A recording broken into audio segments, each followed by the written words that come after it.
Where are you both? You both look like you're in a wind tunnel of sorts. Well, Oh, I'm sorry. I'm in West Virginia, and James is currently trying to delay an interview that he's trying to do so that he can get on with the podcast. Right, James? Yeah, it's all pressure. So you and I are out on the road, Mark, doing a story. If I was to describe this in a word, I'd say in a phrase, rock and roll. What would you say about your assignment? Heavy metal. Ooh. And Martha, you're in the house. Kitchen is how I describe it. Chilling. I'm recording from the back of my kitchen, so slightly less intrepid than you guys today. Stylish and elegant. I endorse that. I'm James Matthews. I'm Martha Kelner. And I'm Mark Stone. You're listening to Day 60 of Trump 100. From Oval Office meltdown to the perfect phone call, Trump speaks to Zelenskyy. Hours after Trump spoke to Putin. The minerals deal is apparently no more, but there is a new proposal on the table for Ukraine. Could America take ownership of the country's energy infrastructure? And the constitutional crisis in America rumbles on. The president versus the judiciary. Well, from one phone call to another, Trump picked up the phone today to speak to President Zelenskyy, the first time the pair have spoken since the explosion in the Oval Office. We all remember that, don't we? How an hour-long call, we're told. So what do we know? How did it go, guys? According to the president, Donald Trump, he said the call was a success. He wrote on Truth Social that we are very much on track. The post is actually much more measured than the ones that we're used to from Trump. No scathing words or capital letters, no screaming on the page. So I guess we have to take that as a win. Zelenskyy, similarly, he said on social media that the call was positive, substantive, and frank. But the real detail on this call came from Caroline Leavitt, the press secretary, in her briefing, where she read out a statement from Marco Rubio, the US Secretary of State, and Mike Waltz, Donald Trump's national security advisor. Some really interesting points made by her, which moved the dial on Ukraine, moved the dial on the war quite significantly, it seems. The two leaders also agreed on a partial ceasefire against energy. Technical teams will meet in Saudi Arabia in the coming days to discuss broadening the ceasefire to the Black Sea on the way to a full ceasefire. President Trump also discussed Ukraine's electrical supply and nuclear power plants. He said that the United States could be very helpful in running those plants with its electricity and utility expertise. American ownership of those plants would be the best protection for that infrastructure and support for Ukrainian energy infrastructure. On the call with Zelenskyy, did they discuss the minerals deal at all? Is that back on the table, and what do the Ukrainians have to do to get that back on the table? Now we have moved beyond the economic minerals deal. We are at a place of peace. We're at a partial ceasefire, and we're moving towards a full ceasefire and a long-standing peace. For me, the thing to start on is this move away, on the face of it at least, from the minerals deal. Remember that. Remember all the talk we had on this podcast that everyone had everywhere about this minerals deal. What was America trying to steal all Ukraine's minerals in an effort to try and get it to sign up to something that it didn't necessarily want to do? I've been speaking to a source of mine who's just got back from Ukraine, an American source, who said that the way we should be looking at this minerals deal is not that it's gone away, but that it's been built on, and that it is more now a deal of broader economic cooperation between the United States and Ukraine, which I think is very interesting indeed. The other interesting thing that my source told me is that he believes Ukraine no longer thinks that it is being jumped into something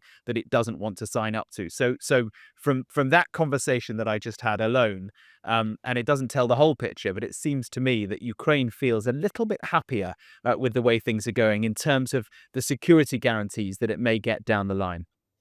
Yeah, I think it works for Zelenskyy to a degree to have Americans economically invested present in Ukraine. That does, as you say, offer a security of sorts, but it's well short of the security guarantee that we were speaking about not a couple of weeks ago and that Ukraine wants and needs.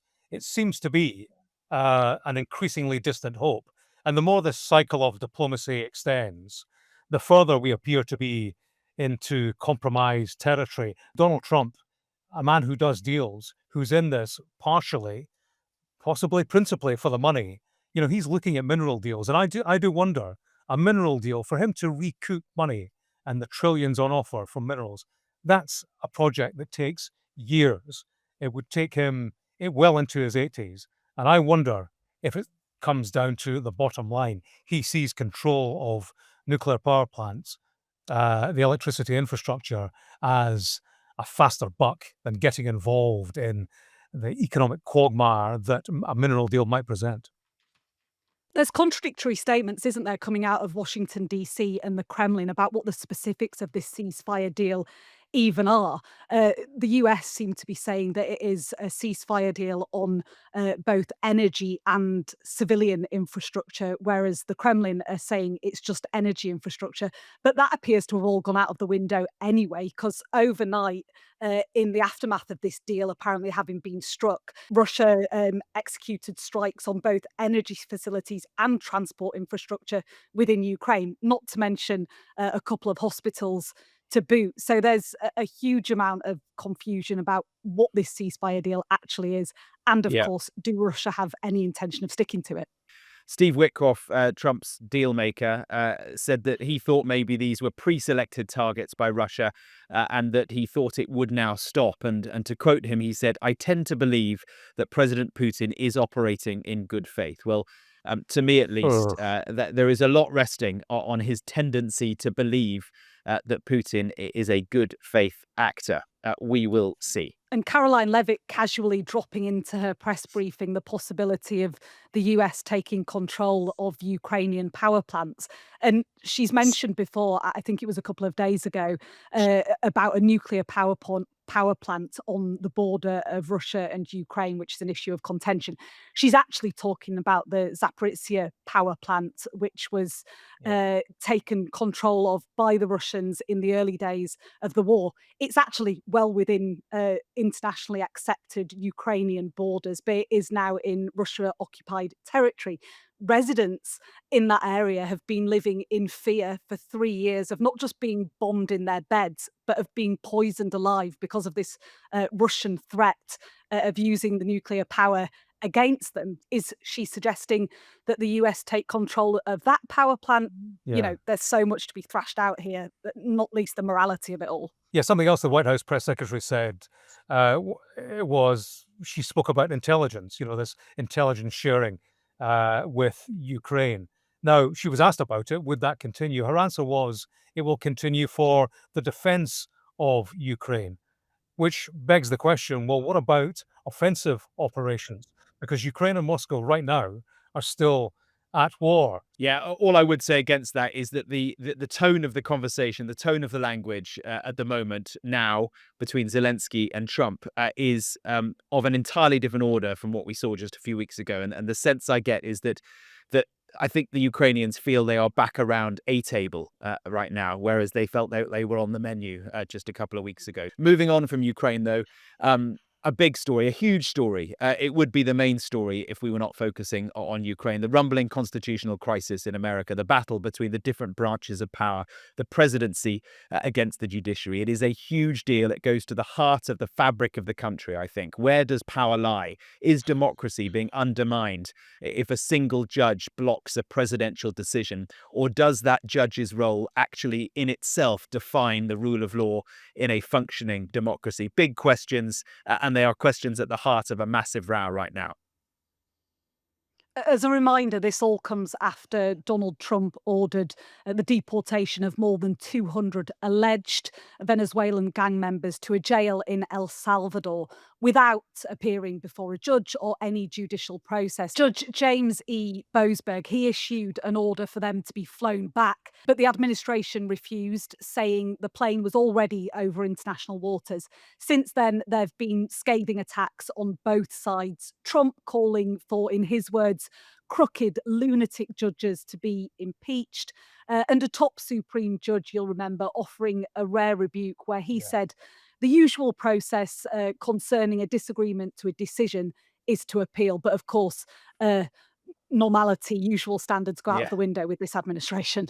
Yeah, and of Sure. course, the White House is doubling down. The press secretary saying that the judge is a Democratic Party activist appointed by Obama, so said Caroline Levitt. Incidentally, for accuracy, he was in fact appointed by George Bush, a Republican, and then promoted by Barack Obama, a Democrat.